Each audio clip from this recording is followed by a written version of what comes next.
Hi, I'm Jim Jubeck, and welcome to my YouTube video for Wednesday, April 19th. Before we get to the nitty-gritties of stocks and making money, um, Earth Day, an annual event, is on the 22nd of April this year. It's always on the 22nd. It's a Saturday. Um, it's clear that the planet is in trouble, so this would be a good time to sort of pull up your socks or your wellies and go out and do a volunteer project. There are two reasons for that. One is that the planet's in trouble, and anything we can do to fight global warming is really good. And second is that one of my worries is that we're going to wind up coming out of this emergency with a much more bureaucratic, autocratic, top-down, centralized state. And the more volunteer effort can go into the solution of this and the less sort of government stuff, I think is better. I'd like to preserve our democracy as well as the planet.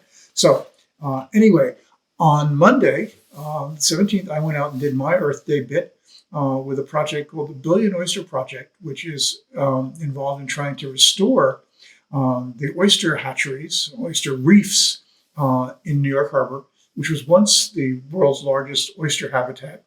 And because of pollution and overconsumption, this is an organization that basically collects oyster shells from places that serve oysters and then takes them out and sort of seasons them, cleans them, exposes them to little oyster fertilized things that grow on them, and then they put them back in the water. An individual oyster filters about 50 gallons of water a day. A billion oysters, they figure, will turn over the entire water in New York Harbor every 3 days. It's a big deal in terms of making water cleaner without having to build huge centralized water treatment plants. Okay. Today's topic is China, and China's economy is back. I guess that's the topic. So we got first quarter GDP numbers out of China on the 18th, and we had 4.5% year-over-year GDP growth. That was better than expected. Expected was 4%. Certainly much better than the fourth quarter, where we had only 2.9% growth. Still below the government's target of 5%, give or take, but moving in that direction.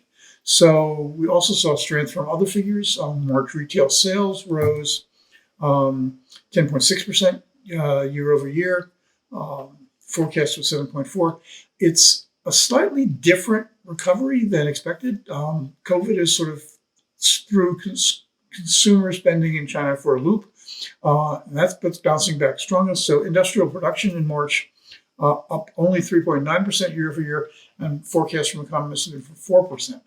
So if you want to look at some stocks out of this is the iShares Large-Cap ETF, FXI, which is sort of, if you want to capture it all. You notice that what we had back here in November, December, was we had a very strong rally that was based on the idea that China's economy is going to open up again.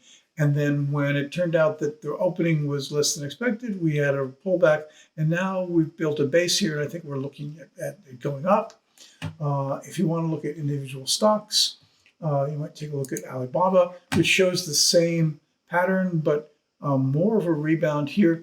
The stock that's really most interesting to me is JD.com.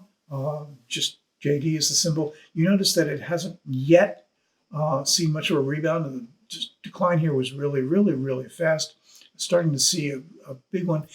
They're a major logistics company in China, and therefore should participate in the growth of internet everything consumption.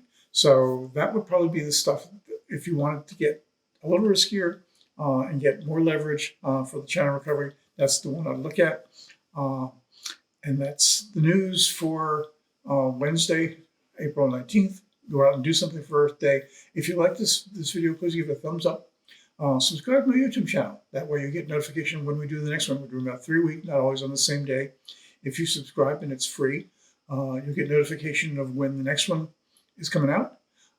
If you want more of my stuff, you can go to my free site. That's jubeckpicks.com. It's got 3 portfolios. or you can go to my paid site, which is drewbackam.com, which has got 6 portfolios, including an ETF portfolio that usually has some China exposure in it, and certainly looking at FXI, the iShares Large Cap China ETF right now. So thanks very much for watching.